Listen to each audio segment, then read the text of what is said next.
पंतप्रधान नरेंद्र मोदी आणि जमैकाचे पंतप्रधान डॉक्टर अँड्र्यू होलनेस यांच्यात शिष्टमंडळ स्तरीय चर्चा, द्विपक्षीय संबंध बळकट करण्यासाठी विविध सामंजस्य करारांवर स्वाक्षऱ्या. जम्मू काश्मीरमध्ये विधानसभेच्या तिसऱ्या आणि अखेरच्या टप्प्यातल्या 40 जागांसाठी शांततेत मतदान सुरू. 39 लाखांहून अधिक मतदार 415 उमेदवारांचं भवितव्य निश्चित करणार.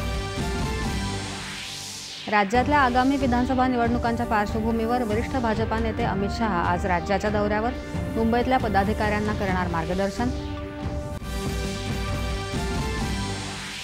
अवैध बांधकामावर करण्यात येणारी कारवाई योग्यच, ही कारवाई थांबणार नाही. बुलडोझर कारवाई संदर्भातल्या याचिकेवरील सुनावणी दरम्यान सर्वोच्च न्यायालयाचा निर्वाळा.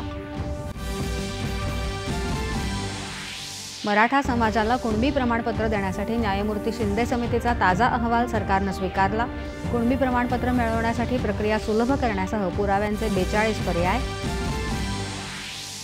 निवडणुकीच्या तोंडावर अफवा पसरवून सहानुभूती मिळवण्याचा विरोधकांचा प्रयत्न यशस्वी होणार नाही. उपमुख्यमंत्री अजित पवार यांची टीका.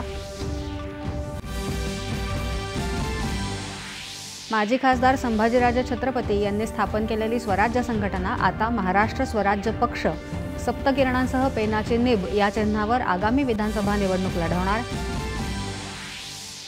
लेबनॉनमध्ये ऑपरेशन नॉर्दर्न अरोच्या माध्यमातून हिजबुल्लाच्या ठिकाणांवर कारवाई तीव्र. या कारवाईत 95 जणांचा मृत्यू झाल्याचा लेबनॉनचा दावा.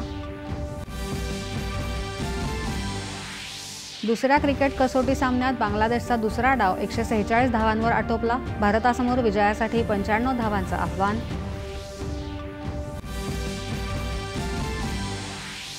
आणि यंदाच्या पावसाळ्यात राज्यातल्या बहुतांश जिल्ह्यात सरासरीपेक्षा अधिक पाऊस. राज्यात 1252 मिलीमीटर पावसाची नोंद.